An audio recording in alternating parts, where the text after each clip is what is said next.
आपली एक महायुती या ठिकाणी तयार झाली आहे। आणि दुसरीकडे कोण आहे? दुसरीकडे राहुल गांधी आहे।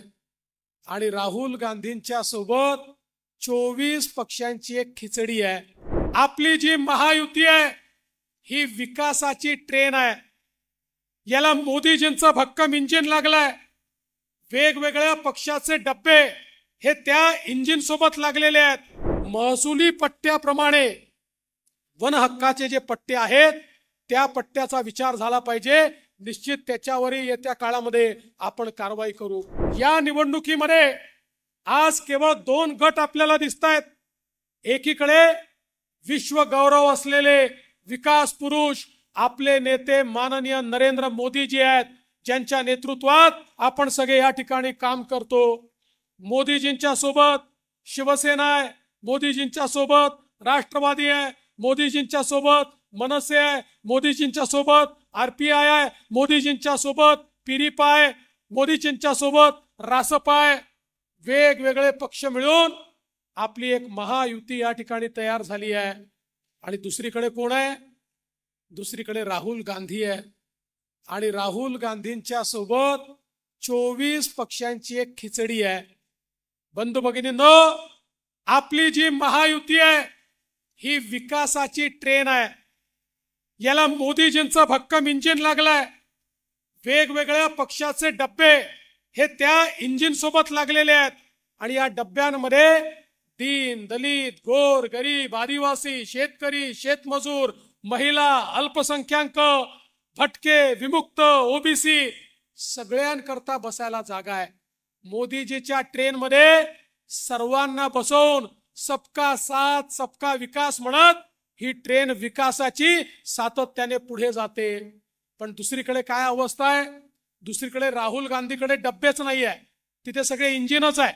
राहुल गांधी म्हणतो मी इंजिन आहे, शरद पवार म्हणतात मी इंजिन आहे, उद्धव ठाकरे म्हणतात मी इंजिन आहे, मुलायम सिंगाचा पोरगा म्हणतो मी इंजिन आहे, लालू प्रसादचा पोरगा म्हणतो मी इंजिन आहे, ममता बॅनर्जी म्हणते मी इंजिन आहे, त्या ठिकाणी स्टॅलिन म्हणतो मी इंजिन आहे। बंधू भगिनींनो, तिकडे डब्बे नाही आहेत आणि इंजिन मध्ये बसायला सामान्य माणसाला जागा नसते। इंजिन मध्ये फक्त ड्रायव्हर बसतो। त्यामुळे राहुल गांधींच्या इंजिन मध्ये फक्त सोनिया गांधी आणि प्रियंका गांधी करता जागा आहे, तुमच्या करता जागा नाहीये। शरद पवारांच्या इंजिन मध्ये फक्त सुप्रिया सुळेंकरता जागा आहे, तुमच्या करता जागा नाहीये। आणि उद्धव ठाकरेंच्या इंजिन मध्ये फक्त आदित्य ठाकरेंकरता जागा आहे, तुमच्या करता त्यांच्या इंजिन मध्ये जागा नाहीये। पर त्यांचं इंजिनही कसं आहे? एक इंजिन जाते मुंबईकडे, दुसरं जाते दिल्लीकडे, तिसरं जाते बारामतीकडे, चौथं जाते चेन्नईकडे।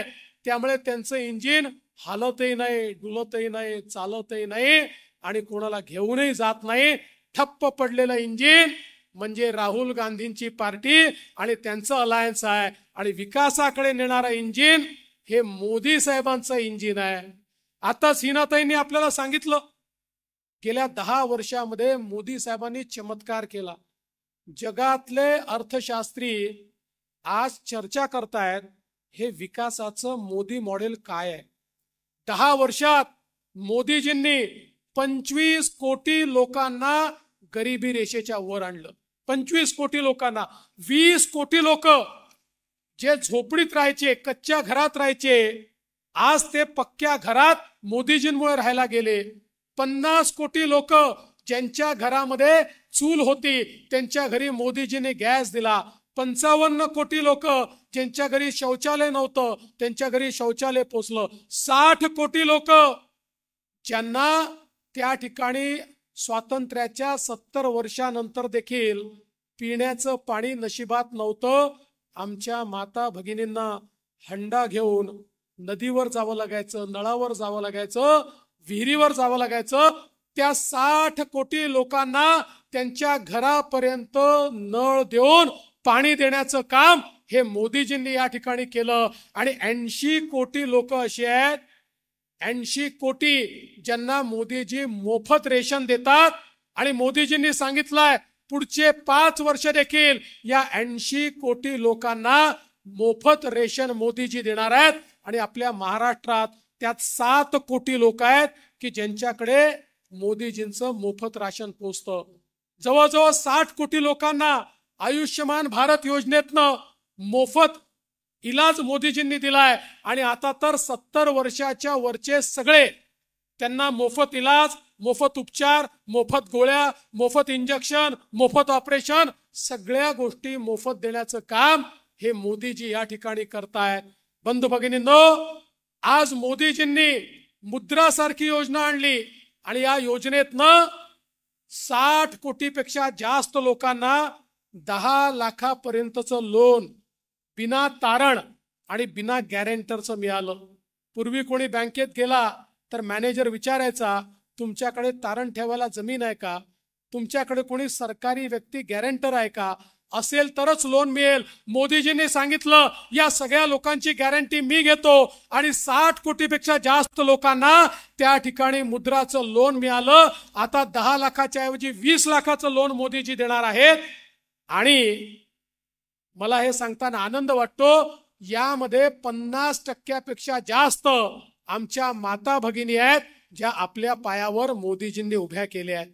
एवढंच नाही, देशामध्ये 80 लाख बचत गट मोदीजींनी तयार केले, 8 लाख कोटी रुपये त्याला दिले आणि त्या माध्यमातून 10 कोटी महिलांना मोदीजींनी आपल्या पायावर उभं केलं. आणि त्यातल्या 3 कोटी महिलांना आता मोदीजी लखपती दीदी बनवतायत आणि येत्या काळामध्ये पूर्ण 10 कोटी महिला या लखपती होतील. हा मोदीजींचा या ठिकाणी महिलांच्या प्रति संवेदना आहे, हा संदेश आहे. आणि म्हणून बंधू भगिनींनो, मोदीजी असं म्हणतात, एक पुरुष जेव्हा आपल्या पायावर उभा राहतो त्यावेळी केवळ पुरुष पायावर उभा राहतो, पण जेव्हा एक महिला आपल्या पायावर उभी राहते त्यावेळी पूर्ण कुटुंब पायावर उभं राहतं. आणि म्हणून पहिल्यांदा देशाचा प्रधानमंत्री असा आहे की ज्या व्यक्तीने महिलांचा विचार केला. आज आमच्या आदिवासी समाजाकरता देशामधली आतापर्यंतच्या इतिहासातली सगळ्यात मोठी योजना जनमन योजना, 24,000 कोटी रुपये हे आदिवासी समाजाला मोदीजींनी या ठिकाणी दिले. आणि त्यातनं आदिवासी समाजामध्ये पूर्ण परिवर्तन झालं पाहिजे, हा प्रयत्न मोदीजींचा आहे. बंधू भगिनींनो, या देशाच्या इतिहासामध्ये देशाचं सर्वोच्च पद आहे राष्ट्रपती पद. राष्ट्रपती हा प्रधानमंत्र्याच्या वर आहे. प्रधानमंत्र्याला नेमण्याचं कामही राष्ट्रपती करतात, प्रधानमंत्र्याला काढण्याचे अधिकारही राष्ट्रपतींना आहेत. या देशाचा एक एक कायदा राष्ट्रपतींच्या सहीने तयार होतो. आज मोदीजींमुळे त्या सर्वोच्च पदावर, राष्ट्रपती पदावर एक आमची आदिवासी भगिनी द्रौपदी मुर्मूजी या राष्ट्रपती पदावर बसलेल्या आहेत. आणि संपूर्ण समाजाचा बहुमान आज मोदीजींच्या माध्यमातून या ठिकाणी झालेला आपण पाहतो. आज आमचे जे गावगाड्यातले 12 बलुतेदार आहे यांचा विचार कधीच कोणी केला नव्हता. जे 12 बलुतेदार आणि पारंपरिक व्यावसायिक आहेत त्यांच्या जीवनामध्ये परिवर्तन आलं पाहिजे, त्यांचा व्यवसाय वाढला पाहिजे, त्यांना अर्थपुरवठा मिळाला पाहिजे, त्यांना त्यांच्या पुढच्या पिढीला व्यवसाय देता आला पाहिजे, पुढच्या पिढीचा व्यवसाय गावापर्यंत सीमित न होता तो मोठा झाला पाहिजे. याकरता मोदीजींनी विश्वकर्मा नावाची योजना आणली आणि पारंपरिक व्यावसायिक आणि या ठिकाणी 12 बलुतेदार 14,000 कोटी रुपये हे मोदीजींनी या ठिकाणी दिले. आणि त्यासोबत आमचे जे कामगार आहेत, मग ते बांधकाम कामगार असो किंवा शेत कामगार असो, या सगळ्यांना सुरक्षा देणारा कायदा मोदीजींनी आणला की ज्या कायद्याच्या माध्यमातून उद्याच्या काळामध्ये त्यांच्या मुलांचं शिक्षण, त्यांचं आरोग्य, त्यांचं घर, त्यांचं पेन्शन या सगळ्या गोष्टी येत्या काळात त्यांना मिळणार आहे. त्यामुळे खऱ्या अर्थानं गरीबाचा विचार करणारा नेता जर कोणी असेल तर तो माननीय मोदीजी आहेत. आताच भाई सांगत होते, मोदीजींच्या काळामध्ये आज आपण आमच्या आदिवासी शेतकऱ्यांना मोठ्या प्रमाणामध्ये त्या ठिकाणी वन जमिनीचे पट्टे दिले. ते पट्टे मिळाल्यानंतर आम्ही मोदीजींना सांगितलं तुमचे 12,000 रुपये यांना मिळाले पाहिजे, तेही त्यांना आपण मिळवून दिले. आणि आपण काळजी करू नका भाई, जे 5,000 पट्टे बाकी आहेत तेही येत्या काळामध्ये आपण निश्चितपणे देऊ, कोणालाही वंचित ठेवणार नाही. आणि आमच्या पावराजींनी जी मागणी केली आहे की या ठिकाणी महसुली पट्ट्याप्रमाणे वन हक्काचे जे पट्टे आहेत त्या पट्ट्याचा विचार झाला पाहिजे, निश्चित त्याच्यावरही येत्या काळामध्ये आपण कारवाई करू. आणि एवढंच नाही तर आमचे जे बिगर आदिवासी आहेत त्यांनाही त्यांच्या जमिनीचे पट्टे देण्याचा निर्णय आपण घेतला आणि त्यांनाही त्या ठिकाणी जर घर नसेल तर मोदी आवास योजनेच्या माध्यमातून त्यांनाही घर देण्याचा निर्णय हा आपल्या सरकारने या ठिकाणी घेतला। कोणालाही बेघर ठेवायचं नाही अशा प्रकारचा आपला प्रयत्न आहे। आणि म्हणून बंधू भगिनींनो, आज देशामध्ये मोदीजींच्या माध्यमातून मोठ्या प्रमाणात कामं चालली आहेत। आज हिनाताईंसारखी एक शिकलेली अशा प्रकारची नेता ज्या डॉक्टर आहेत ज्यांना 10 वर्ष आपण निवडून दिलं, आणि मी तुम्हाला सांगतो भारताच्या लोकसभेमध्ये हा सन्मान मिळणं फार कठीण आहे की अशा प्रकारच्या इतका युवा खासदाराला पक्षाची बाजू ओपनिंगला मांडण्याची संधी ही कधीच मिळत नाही। पण मोदीजींनी सांगितलं की हिनाला समजतं, हिना ही हुशार आहे, हिना बाजू भक्कमपणे मांडू शकते, आणि अनेक वेळा हिनाताईंना त्या ठिकाणी सत्ता पक्षाची बाजू मांडण्याकरता संधी मिळाली आणि अतिशय भक्कमपणे हिनाताईंनी ती बाजू मांडली। नंदुरबारने ज्या हिनाताईंना खासदार म्हणून पाठवलं त्या नंदुरबार पुरतं नाही तर पूर्ण भारतामध्ये त्यांच्या भाषणाची तारीफ त्या ठिकाणी झाली आणि लोकांनी सांगितलं नंदुरबारने जी खासदार निवडून पाठवली आहे देशाचे प्रश्न त्यांना समजतात, महाराष्ट्राचे प्रश्न त्यांना समजतात। म्हणून बंधू भगिनींनो, आज या ठिकाणी हिनाताईंच्या माध्यमातून झालेली विकास कामं देखील आपण बघितली आहेत। आता रेल्वे आपल्याकडे येते आहे, रस्त्यांची कामं होत आहेत। ही सगळी कामं का होऊ शकतात? कारण मोदीजींनी पूर्वीच्या काळामध्ये या देशामध्ये वर्षाला रस्ते असतील, पाणी असेल, पाटबंधारे असतील, वीज असेल, वेगवेगळ्या कामांकरता इन्फ्रास्ट्रक्चर करता वर्षाला 1 लाख कोटी रुपये खर्च व्हायचे। मोदीजींनी 1 लाखावरनं वर्षाला 13 लाख कोटी खर्च करणं सुरू केलं आणि त्यामुळे पूर्ण देश हा आपला बदलताना या ठिकाणी दिसतोय। आणि सगळ्यात महत्वाचं, जे लोक जाती पाती धर्माच्या गोष्टी करतात, माझा त्यांना सवाल आहे, मोदीजींच्या कुठल्याही योजनेमध्ये त्यांनी धर्म पाहिला नाही, जात पाहिली नाही, भाषा पाहिली नाही, पंथ पाहिला नाही, तो हिंदू आहे, मुसलमान आहे, ख्रिश्चन आहे, बौद्ध आहे, हे मोदीजींनी पाहिलं नाही। प्रत्येक गरीबाला घर दिलं, प्रत्येक गरीबाला गॅस दिला, प्रत्येक गरीबाला पाणी दिलं, प्रत्येक गरीबाच्या घरी त्या ठिकाणी इलेक्ट्रिसिटी नेण्याचं काम मोदीजींनी केलं। आता आमच्या विरोधी पक्षाला त्या ठिकाणी काही विषय उरले नाही तर हे लोक इतके खोटारडे आहेत, आता यांनी रोज नवीन खोटं बोलणं चालू केलं।